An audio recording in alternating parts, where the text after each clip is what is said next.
Welcome to Vivid English Podcast. Hello, everyone. I am James. And I am Sarah. It is so wonderful to be here with you today. How are you doing? I am doing fantastic. Yeah. Really, I am so full of energy today.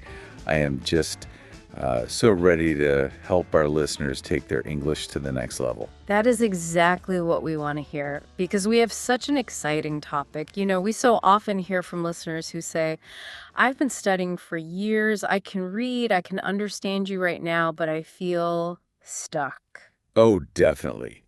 That is such a common feeling. It is. It's that feeling where, you can handle a conversation, but deep down you aren't really getting any better. You're not surprising yourself anymore. Exactly. And today we are speaking specifically to those listeners. If you can understand this podcast pretty easily, but you feel like your speaking has just stopped improving, this is for you. We're talking about breaking the plateau. That's right. We want to help you move from that intermediate level to an advanced or, even near native level. So where should we start? Well, I think we should start by looking at the root cause. Why do we get stuck in the first place? Why do we hit this wall? That is the big question. And according to the sources we're looking at today, the answer is it's actually psychological. It's something called the good enough trap. The good enough trap. That sounds a little bit dangerous. Can you explain what that means? It is a little dangerous for your progress. Basically, think about when you're a beginner. Okay. When you're a beginner, you have to learn new words just to survive. If you want water, you must learn the word water. If you don't know it, you don't get a drink. Right. The motivation is biological. You need to communicate to, survive. Exactly. But at the intermediate level, you can already communicate. You can survive. You can order food. You can talk to your boss. You can watch a movie and get the plot. I see where this is going. Okay. So because you can survive, your brain just stops trying so hard. Precisely. Your brain is an efficiency machine. It loves to save energy. So when you try to express an idea, your brain scans its memory. It finds a simple word that's, close enough to what you mean, and it just says, use this one. It's easy. It's safe. That makes so much sense. So the brain just goes on autopilot. The easy word is good enough to get the point across, so the brain stops searching for a better one. Yes. And the symptom of this is, it's very clear. You end up using the same 500 words for everything. You have a survival kit, a vocabulary, and you never leave it. I think we have all been there. You just use the same words over and over. Everything is good or bad or happy or sad. Exactly. It works, but it isn't vivid. It's not advanced. So if our brain is trying to be lazy, how do we fix this? We have to fight against it. The solution is something called deliberate practice. Deliberate practice. That sounds like hard work. It is work. You have to force yourself to step out of your comfort zone. You must stop using the first word that comes to your mind. Instead, you have to pause. You have to actively search for the precise word, the word that captures the exact meaning you want. So you're essentially telling your brain, nope, that easy word is not acceptable.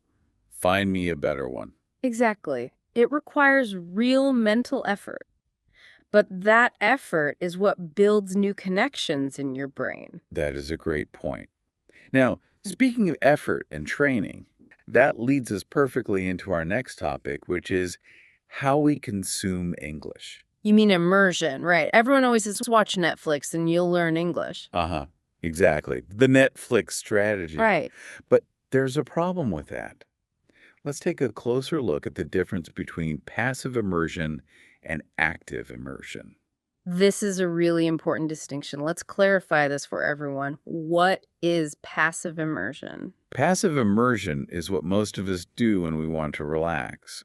It's when you put on a TV show or a podcast, maybe even this one, and you listen while you're doing other things. Like doing the laundry. Yes, Doing the laundry, driving to work, cooking dinner. I do that all the time. It is relaxing. It is relaxing. And don't get me wrong, it's good for maintenance. It keeps the sound of English in your ears. But at the intermediate level, it is not enough to make you improve. It's just background noise. So your brain just tunes it out. It tunes it out because it isn't being challenged. So if I want to break the plateau, I need to stop just listening and start. What? You need to start active immersion. This is work.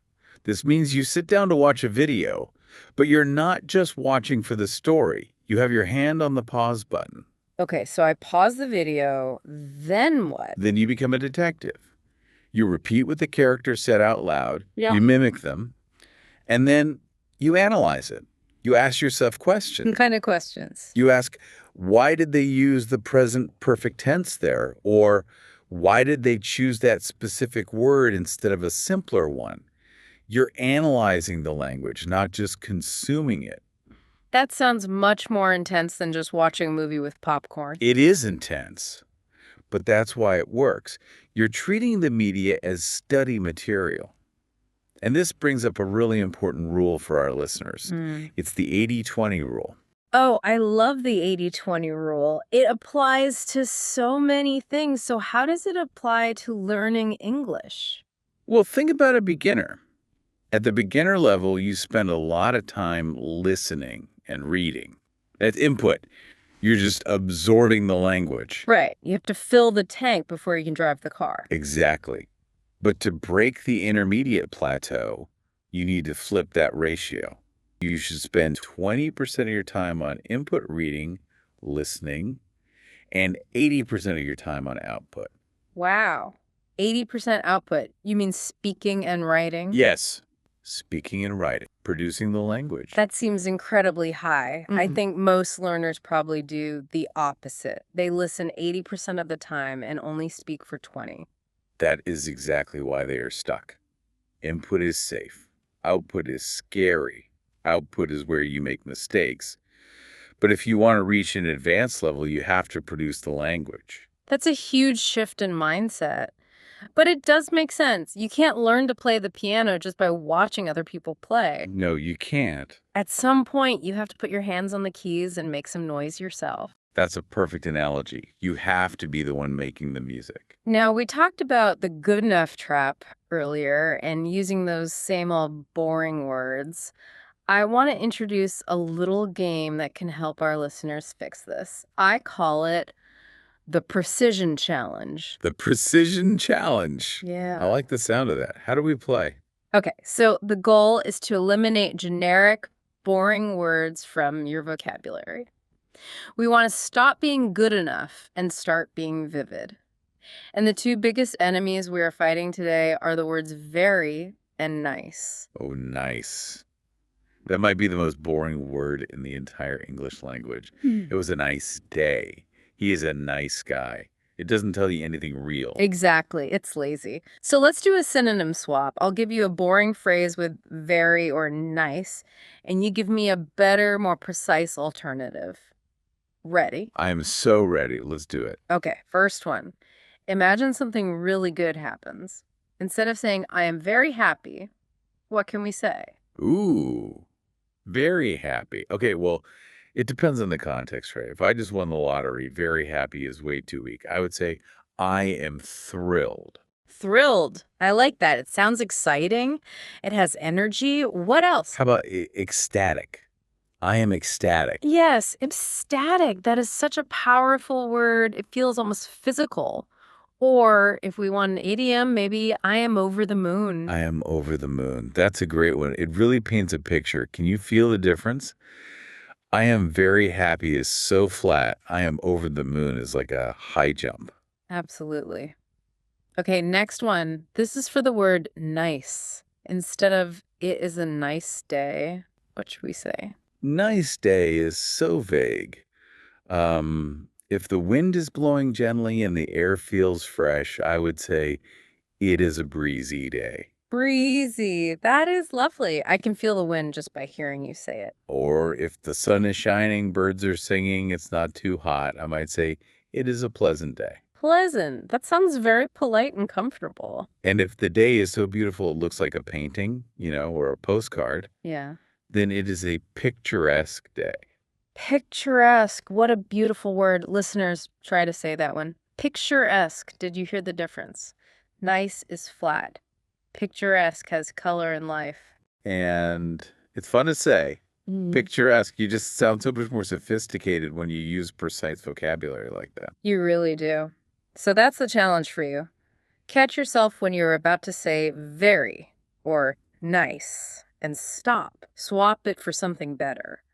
Now, speaking of sounding sophisticated, I want to talk about pronunciation, but not just pronunciation. I want to talk about rhythm and intonation. This is often the hardest part for intermediate learners, isn't it? They can say the words, but they don't quite sound right. A little unnatural. Exactly. And in 2026, we have some amazing technology to help with this. I want to introduce a method called 2026 AI shadowing. Ooh, AI shadowing. How is this different from regular shadowing where you just repeat after a recording? Well, in the past, you would just listen and repeat. You had to guess if you were doing it right. You were kind of flying blind. But now we can use AI tools to visualize our voice. Visualizer ways. You mean like seeing a picture of the sound? Yes. We call it a waveform. Imagine a graph on your screen. You can see the shape of the native speaker's voice, where it goes up, where it goes down, where it gets loud. And then you record your own voice and compare the pictures. Exactly. You record yourself saying the same sentence. Then the AI shows you your waveform right next to the native speaker's waveform. That is incredible. So you can visually see if your rhythm is off? Yes. You might realize, oh, look, the native speaker went up in pitch at the end, but I went down. Or the native speaker stressed the word important, but I stressed is. So it's not just about the individual sounds like the or are. It's about the music of the language. The music. Nah. Yes.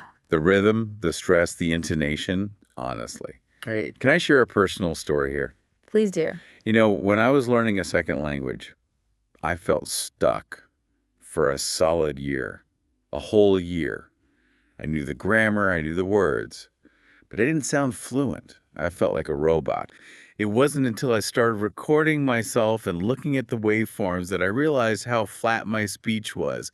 I wasn't using the music of the language. It changed everything for me. That is such a powerful example. I think so many of our listeners feel that way, like they know the rules, but they don't have the flow. Right. And speaking of flow, let's talk about how we study. Because sitting down with a textbook for 3 hours on a Sunday is just not the best way to get that flow. Oh, definitely not. That is the old way. We need to shift our mindset. We need to move from studying for a test to output-driven learning. Output-driven learning. What does that look like in practice? It means you need a project. Yeah. You need a real reason to use the language. I always suggest this.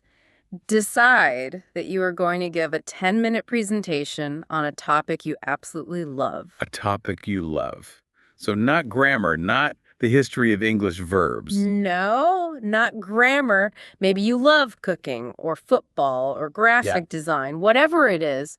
Plan a presentation about that. And why does that help with English? Because when you try to explain your passion, you will realize you're missing specific words. You'll think, wait, how do I explain this specific technique? And that forces you to go learn words you actually need. I see. So you're not just memorizing a list, you're solving a real problem. You're hunting for the words to express your ideas. Exactly. It makes the learning relevant to your life. And you are creating something that is the output. That is brilliant. But we have to be realistic. It's 2026. People are busy. Our attention spans are shorter than ever. That's very true. Asking someone to write a presentation for 2 hours is a big request. It's just hard to focus for that long. So how do we fit this into a busy schedule? We need to use micro habits. Micro habits. Okay, tell us about those. The research shows that 2 15-minute high-intensity sessions per day are far, far better than one 3-hour session once a week. Really? Just 15 minutes. That feels so short. It feels short, but it has to be high intensity, no distractions, phone off, total focus. If you do 15 minutes in the morning and 15 at night, your brain retains the information so much better. That makes sense. If you study for 3 hours on a Sunday, by Wednesday you've probably forgotten half of it. Exactly. The forgetting curve is steep. But if you do a little bit every day, you keep the English fresh in your mind. I agree completely. It is all about consistency, not duration.